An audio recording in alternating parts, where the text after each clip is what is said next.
Alright guys, TacticalRab again today. Hope you're doing well and enjoying your day so far. With all the drama emerging around the new subliners camp over the last few days, with Priestahh seemingly getting kicked from the roster in place of Simp coming into the team, lots of theories as to exactly what's been going on there and to why this has gone down for the world champions, let's not forget, in the way that it has. Octane reckons the players have been pretty scummy towards Priestahh, especially if they've gone to management and said, hey, lowball his contract, so we've got an excuse to get rid of him off the team. Very much intrigued to hear your thoughts in the comments below. Hit the like button if you enjoy, subscribe if you're new as always, plenty to get into. First of all, if you guys didn't see this yesterday, Microsoft won their appeal against the FTC, so, you know, these antitrust laws. Effectively, Microsoft were like getting into issues with various competition and markets authorities around the world for trying to buy Activision Blizzard, and you can understand why, but you throw enough lawyers at it, you throw enough money at it, and you can probably get around some of these issues. So the FTC in the States has effectively said, alright guys, yeah, that's fine,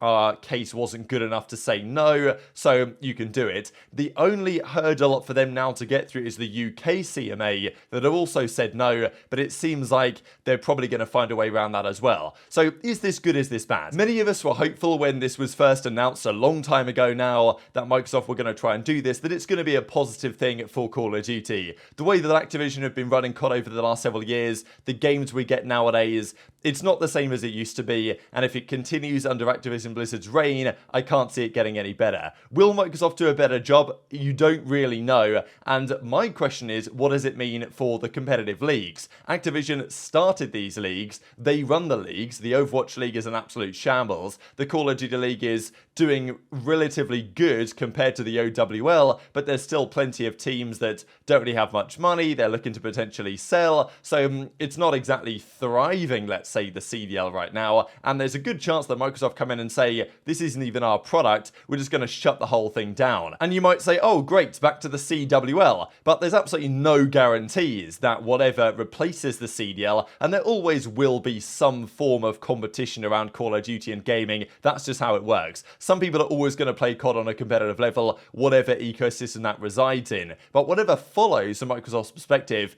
might not be any better. For Halo, they launched the game in a pretty good way. There was a lot of optimism around what Halo were doing, but quite quickly that game has fallen off a cliff and died. And, you know, would Microsoft do the same things with COD that they've managed with Halo? Maybe, maybe not. So I think there's some concern here. And, you know, it's unknown, right? Whether Microsoft come in and it's good, whether Microsoft come in and it's bad. But it looks like it is now going to be happening. There is also the possibility, though, to run back some old school MLG style events where you've got Call of Duty, you've got Halo, all going on under the same roof. And maybe there's some optimism there that they'll do a good job, but I think it's far from guaranteed. But it's not like the way that Activision Blizzard have been running things for the last several years have filled anyone with any confidence, right? So, you know, maybe this is going to be a positive down the line, but it's going to take a long time for us to see any real consequences of this. This upcoming season will be determined as is. Probably it's going to be 2025. Then we're going to start to see, and that's going to be for the Treyarch seasons. Hopefully they don't ruin anything, because I want a good year for the Treyarch year. Also wanted to mention this from Kennedy, I thought was really interesting actually, analysing who do people consider to be the face of the franchise. This is over the entirety of that franchise's history, really. But I think a lot of these make some sense. The interesting thing to me is the percentages here. So, face of the franchise goes to Simp for FaZe, then Methods for Boston, despite being retired for some time, Havoc for Florida,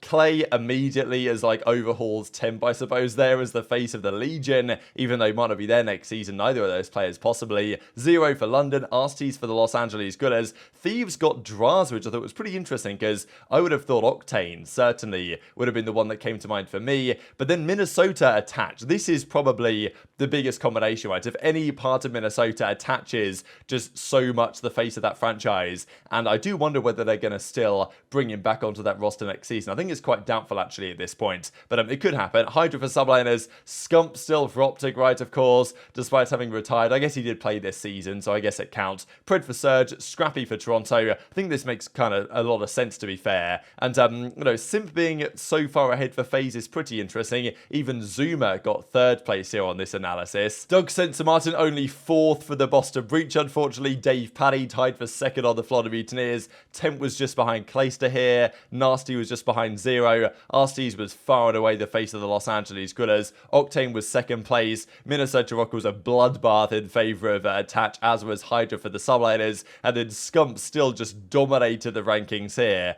Pred and Scrappy did a similar thing. So that was a pretty interesting analysis. But let's dive into this Priestahh stuff, because he certainly isn't considered to be the face of the subliners and is not on the subliners anymore, to our understanding, unless what Zuma has to say in a second is actually true. But I'm not sure I fully buy what Zuma's been saying over the last couple of weeks. So Priestahh was obviously not happy with how things were going. We've heard rumors that Slasher and Priestahh are going to be a team of two, and we also believe that Sib is going to join the subliners instead. They didn't want to pay Priestahh whatever he wanted from a contract perspective. He's considering other opportunities, and to such an extent that they brought Sib in. Now, why did they do this? Why would you break up a World Championship winning team with no good reason on paper? Let's not forget, they 5-0'd the grand finals at Champs. They looked unbelievably good. They looked pretty much unstoppable, and Toronto, a great looking Toronto team, could do nothing to stop their dominance in the grand finals there. But yet they're making a change. Is that because they're seeing those other teams around them upgrade? I think that might be part of it. But also, do they just not want Priestahh around?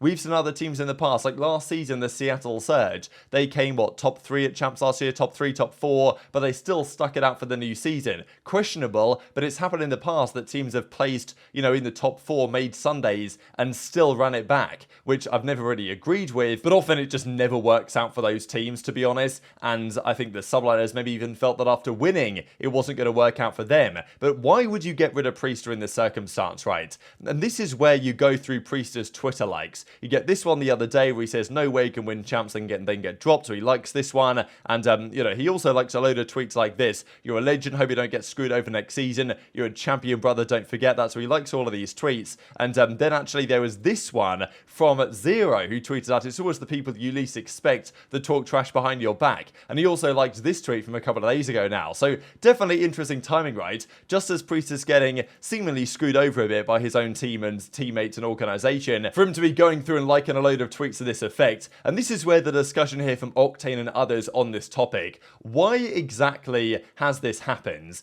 And is it because they just straight up didn't want him? I think we've talked about this the other day, and Octane doubles down on this idea that if they really wanted Priestahh to stay, they could have found a way. Other teams, FaZe, Thieves, they've done it before when the organisation can't afford to pay as much as it could the previous season due to various economic and just business reasons, and the team has said, you know what, we'll take a pay cut, give the man what he wants, and we'll make it work. Clearly, the teammates of, well, at least to our understanding, the teammates of Priestahh didn't do that. Oh, Preston, listen, bro, Preston, he might not be leaving New York, bro. He could still be on New York. You know, I feel like some people, again, jumping on the rumors, but we'll see, bro. We'll see. He might be able to get on New York. Maybe. You know, we'll see. I don't really know if he's leaving. I don't know if he's staying. I don't know what's going on with P-Dog, man. I've seen some rumors. I've heard some things, but... The knee-jerk reaction of that roster change is so strange to me. Like, it's been talked about, obviously, since it happened, but, dude, that roster change, chat, there's only 2 possibilities of that roster, right? One of them is that he actually got disrespectfully lowballed with his contract, right? Because that's ultimately what happens. I don't know. There's like some rumor about like his money going to Kiz, or like some weird like redistribution of salary amongst the team. There's one thing, but the only thing that would make sense to me for a person to leave the team, that voluntarily leave the team that just won champs and 3 events, is one, he got disrespectfully lowballed. Like he 6-figure lowballed, like from his current contract. That's one. Or 2, they didn't want to play with him anymore. And it was like, I don't want to break up with you, but I'm going to make you break up with me kind of situation. And I feel like those are the only 2 possibilities of this. Nothing else to me makes sense. Like, either they didn't want to play with Preston and they just got the org to do it, which is weird, which is very weird, or he got disrespectfully lowballed in his new contract negotiation. That's the only thing that makes sense. They for sure didn't want to play with him. That's what I'm thinking. But like, that's such a scum way to go about it, though. That's like that's such a sleazy way to go about making a roster change, though. I feel like they should just been like, yo, we just won champs. Like, we're all like, I don't know. Those are the only 2 possibilities in my head, right?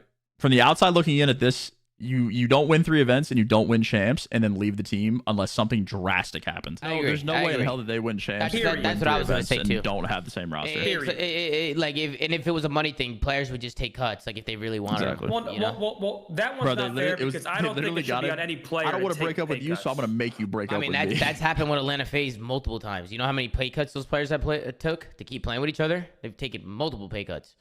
That way, that's a good thing. Yeah, as I'm saying, it's a good thing, and it's paid off for them in the long run. Like, and you see it in the prize winnings. Like, if you're on a good team, and there needs to be budget cuts and shit, like, you do whatever you got to do to make it work, bro, and get that same team back. So clearly, 100%.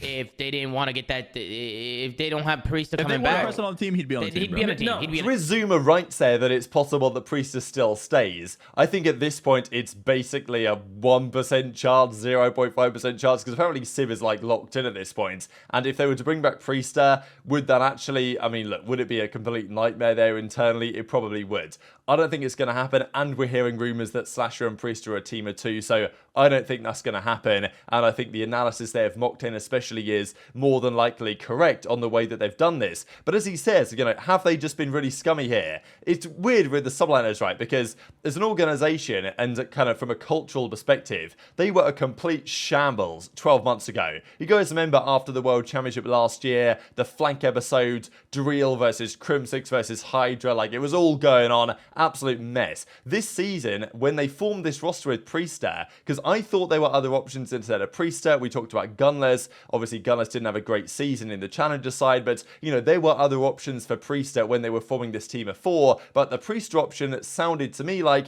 they just want to ensure there's no drama. Priesthah's a great teammate. He's going to be a good guy. He's going to drop decent numbers, not do anything spectacular, but he's going to be good enough over the course of the season, especially at the start. He is very impressive, and he's not going to cause any drama or any conflict or anything to that effect. And that's one of the reasons why I believe they brought him in. And they did really well. Great culture, great chemistry, seem to really like each other. But at the end of the season, Priestahh now gets dropped. And is this because they feel like they need to do better because other teams are upgrading? Or is this straight up because they just didn't really want to play with them anymore? And this is why I don't really understand. Like, Priestahh, we don't really have anything. There's no explanation here from Kismet or from Skies or from Hydra, or it's just been radio silence from everyone from the New York Subliners campus to what's been going on. Even Senders, you know, been quote tweeting stuff. They've also released their episode analysing what happened at the last couple of events, like no real mention of the Priestahh stuff, and they're kind of just sweeping it all under the rug, despite the fact that for one reason or another he's gone from the team. And I think that Octane's point on just some of the way that players deal with this type of drama behind the scenes is never the best.